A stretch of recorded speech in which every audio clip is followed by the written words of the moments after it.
আসসালামু আলাইকুম প্রিয় দর্শক, আপনার ফোনে জিমেলটি হ্যাক হয়েছে কিনা আপনি কিভাবে চেক করবেন?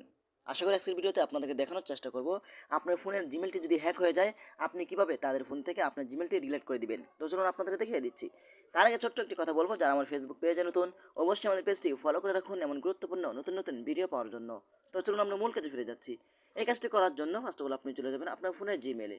তো আমি চলে আসলাম আমার ফোনের জিমেলে আসার পরে কিন্তু আপনারা উপরে একটি থ্রি লাইন আইকন দেখতে পাবেন, আপনাদের জিমেলের আইকন। আপনারা এখানে ক্লিক করবেন। এইখানে ক্লিক করার পরে কিন্তু আপনারা এখান থেকে ম্যানেজ ইউর গুগল অ্যাকাউন্ট এখানে ক্লিক করবেন। ওকে, তো আমি এখানে ক্লিক করছি। এখানে ক্লিক করার পরে কিন্তু আপনি একটু সাইডে আসবেন। সাইটে আসার পরে কিন্তু এখান থেকে আপনারা সিকিউরিটিতে ক্লিক করবেন। তো আমি এখান থেকে সিকিউরিটিতে ক্লিক করছি। তারপর একটু নিচে আসবেন, আসার পরে কিন্তু এখান থেকে আপনারা রিভিউ সিকিউরিটি অ্যাক্টিভিটি এখানে ক্লিক করবেন। এখানে ক্লিক করলে কিন্তু আপনাদেরকে দেখাবে যে আপনার জিমেলটি অন্য কোনো ফোনে লগইন আছে কিনা। তো একটু অপেক্ষা করি আমরা আমাদের জিমেলটি এখানে দেখেন। এখানে কিন্তু তারা দেখাচ্ছে